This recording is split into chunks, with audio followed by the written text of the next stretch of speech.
week, and they're still rolling out bug fixes. So there's a few bugs that are out there that we're waiting for some corrections on.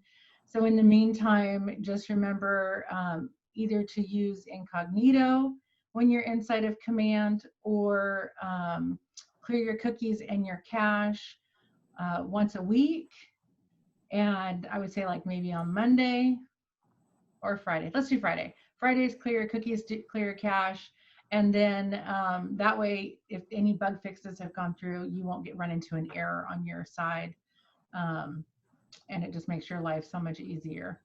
If you don't know how to clear your cookies and cache, it's super simple and easy. You just go up to, it's either 3 little dots in the top right corner of your Chrome window, or if you, some people have different things, or it might be a little arrow, a circle, or whatever, but you just move your mouse over and you got a drop down that says new tab, new window, new incognito, and you go to history, and then off of history, you just click on history again, and then you clear your browsing data, and you just clear your cookies and your cache. It doesn't clear out your passwords, but when you do go in onto what it takes you out of everything that you're logged into. You do have to log back in, but your passwords, if they're auto-populated, will still be auto-populated.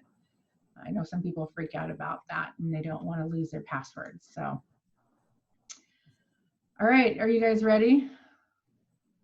Looks like we're still waiting for a couple of people, but we're going to go over opportunities, checklists, and client updates. And that client updates is the new big thing that they added, and it's pretty awesome. The only way it will actually work for you is if you have checklists for tasks inside of your opportunities. And it's a way for us to let our clients know what is happening on a transaction. And everybody knows that our clients, especially sellers, don't think that we are doing anything for them, especially for the amount of money that they're paying us, right? I've heard it over and over and over again. So we tell them what we do. And so I'm going to go ahead and share screen. And let's find the window that I want. Hopefully that's the right one. You guys know me, I've got 20 windows open. Okay, everybody can see this window right here. See my mouse moving? Yes? Okay.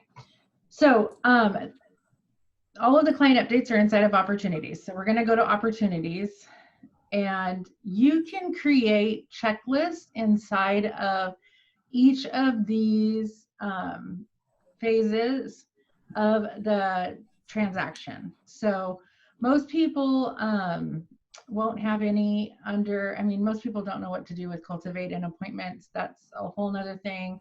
I'm just going to go right into the under contract, just kind of to show you guys what's happening. So when you're here under this, these are your stages here, and these are the phases under the stage. So under contract is a stage, and then escrow is a phase of it, and then inspections. And under every single one of these columns, you have checklists. So the best way to do those, and I've taught this before, and if you've been on this class before, that's okay, because you need to learn it again, right? So here we are underneath the stage of under contract. And if you want to change the names of these, you can change the names of them. If you want to add a stage to it, maybe you have an extra step that you'd like to add in here, you can add that stage. Then to add checklist items to your stage, you would come right here and you click on this green 0 out of 0 items. And so like you can see, this one says 0 out of 6 and 0 out of 6 and 0 out of 5. This is the main place you want to change these. If you do this underneath one of your existing transactions, it is only going to put that checklist on that transaction. And then you're going to call me and you go, Tanya, it's not working. I can't find them. I swore I did them. And I'm going to tell you, you did it under a transaction, and we'll go find it, and I'll show you that you did. So make sure you come here and you do it in this location so that it shows up on every single transaction that you have every single time. So under that, you would come in, and these aren't necessarily ones you guys would use. That's on my list, okay? It's on this checklist that I have. I made Austin go in and type all of them in, and he had no idea what they meant, so he just put them all in. So Anya, new. How did you get to that screen? Okay, here, I'll go back because that's really easy. We'll go back. Let's just go to opportunities. You go to opportunities, you can do this under every single one of these. And you want to do it under every single one if you have checklists, right? And then you come up here to the top right where it says edit stages. You might, if the pictures are up there, they might be covering it. And then you come to this screen. And then you click on the green link under checklist, and that's where you can add items. And then this is where I can say, okay, which ones do I want my client to get an update that I did it when I checked the box, right? So you're going to check. So maybe I want them to see that I changed it in RMLS to pending. And I have no idea what this one is actually. I'm going to let them know that I sent the contract to the lender, and this would be escrow for us. And so those ones are ones, maybe even finalize the repair addendum. You guys would put whatever you want that you do on a transaction, okay? You're probably gonna have a whole heck of a lot more here under inspections. Other than these, actually these I wouldn't have in this section, but so put in the ones that you would want, the things that you do, all of the tasks that you do as it's under that phase. It's a way for you to track what's happening in your transaction, and for you also to check off for your clients to get. So say I did those, I'm going to save those. And now I'm going to go back here to this transaction. Now I have this one actually. Let me grab a new one. Let's grab this one and we'll go backwards. Sorry. Let's grab this one and bring it back over here to this one. Okay, so here's all the checklist items that I have for this one. And as I go through these and I check them off, and if I check off this one and I check off this one, because this is me doing my task, right? These would show up on my task on my homepage saying that these are the things that I've got to do today, because you can actually set due dates on them. So when you get your contract, right, I can say on this date, I'm going to have this completed by. This is great for your inspection period, right? The appraisal period, all that stuff. So you can set your due date. So when I have the due date, it'll show up on my task list as an opportunity task for me to complete.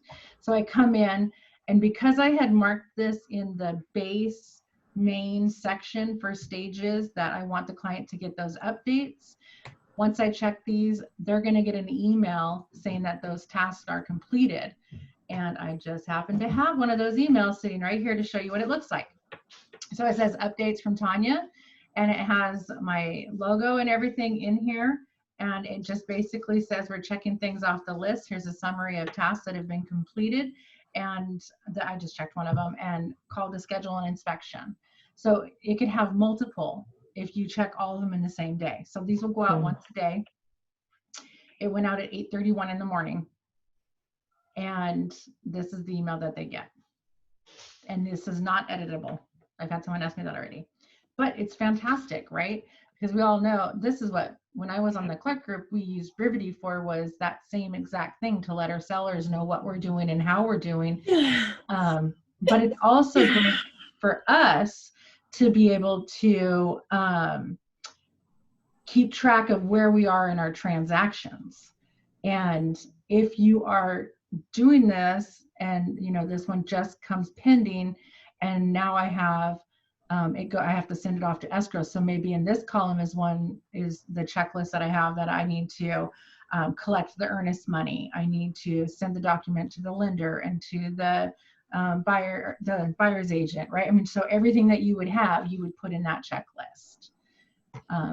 And then if there is anything that you need to add to it, like I did on this one is in the inspection period. Let's say that we need a septic.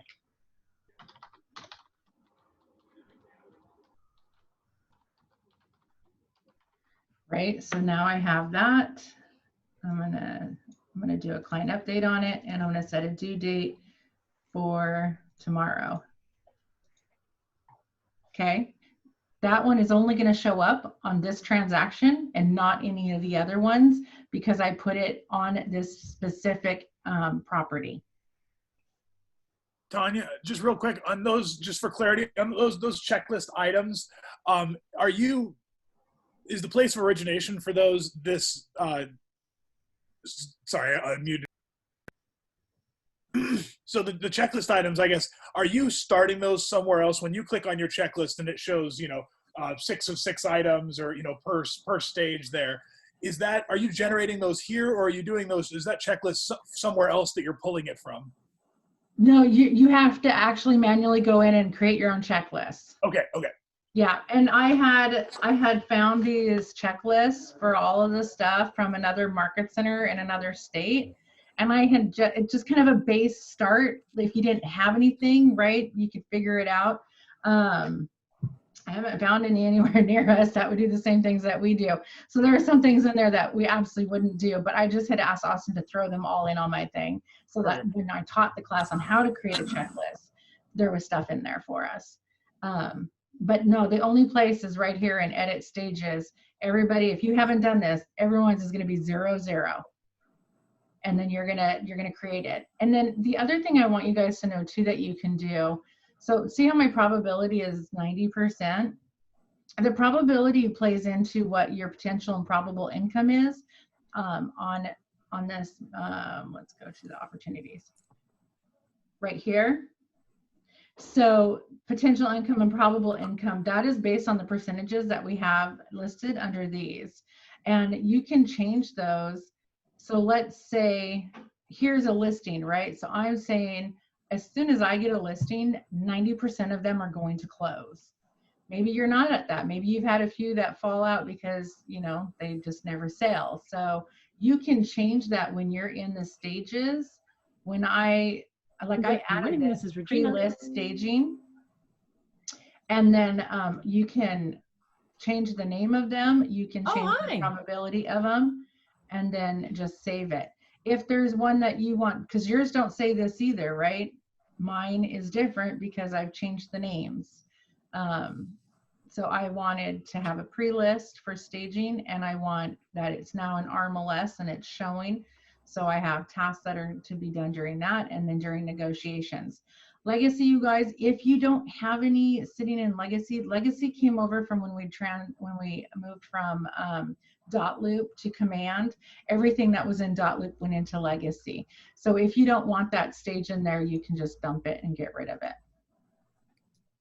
Okay. And then again, you come in and you do your checklist items. This one has a lot of them, right? Which it probably does on a listing because you're going to do so many things before you actually put it on the market, right? And you can break it up. You can put pre-list, you can put once active, or not staging, but maybe you put pre-active stage, or whatever it is that you guys do, that's what you need to have. And then closed. Everybody should have stuff in closed because we all should do things with our clients once the property closes. Again, the legacy is just because of .loop. But so under the close stage, so I've got 17 items that are being done. Maybe you want to change that and put it into 2 different phases in close, or maybe you just want it in close, and once it goes to close, now you have all these things that you want done.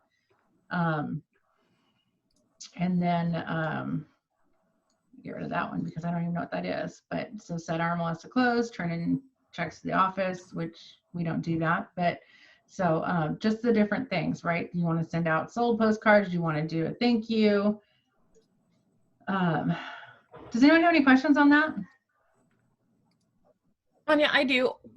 Yeah. Where do we create the checklist overall? You said that if we go into each one and create the checklist, it's only going to be for that single transaction. Where do we create the overall? No, only if you're in a transaction will it be only for that transaction. So if I come in here and I click this one right here, right, and I add or subtract from this, that's only on that transaction. Up in edit stages, when you're on just on this main page like this, when you hit edit stages, here's where you do your checklist. Ah, I see the difference. Thank you. Yep. Any other questions? Is that super simple and easy? I love these quick classes, you guys. It's so much easier, especially for you to go back and watch again later. You're not having to, you know, sit there through all kinds of stuff. But okay, so I need to confirm either next week we will, well, let me ask this. How many of you guys are taking the business planning clinic for $10? I plan on it. I plan on it. I haven't signed up. Everyone should be taking the business planning clinic, especially new people. It's $10. Normally it's $180 and we do it in person.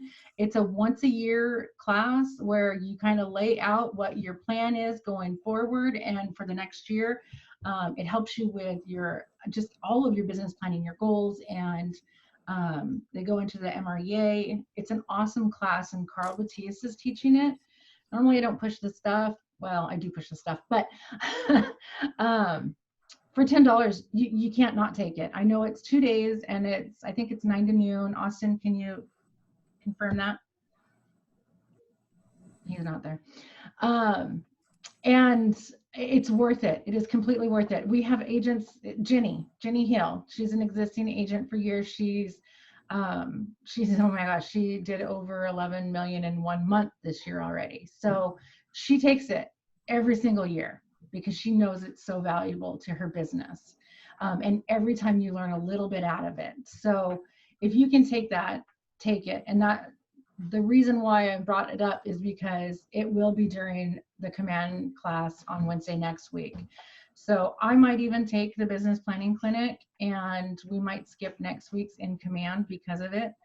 And, but after that, we'll pick back up and we'll be doing the new designs.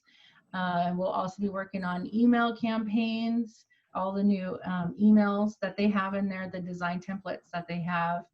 And I know there's a few other ones. I went through them all with Austin and laid out the plan for all my classes. But client save searches was one. Client save searches. Oh yeah, that's right. Guys, they're automatic now. Automatic emails. Woohoo! So we'll be going over all those going forward every single week. Where was the info on the business planning? I'm looking through my inbox and I'm not seeing anything about it. Austin, did you put it on Facebook? Yeah, it's on the yeah, Facebook Bob's not page. on Facebook. Let's see if I can attach it to the chat here. Okay, good. Yeah, Bob. And Bob, I did hear back from Laura at Regional Tech and she's on it. Okay, cool. We'll see. See what happens. Fingers crossed.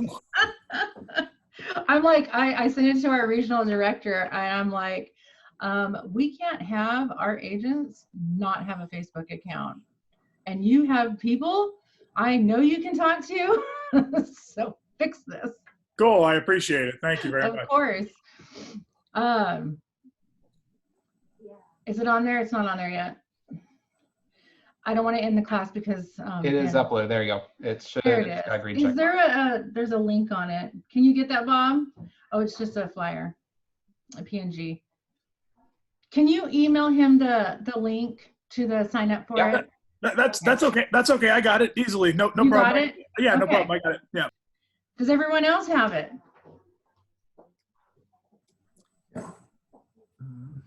Okay, seriously, attended. I look forward to seeing all of your faces there. Every single one. All right, that's it for the class.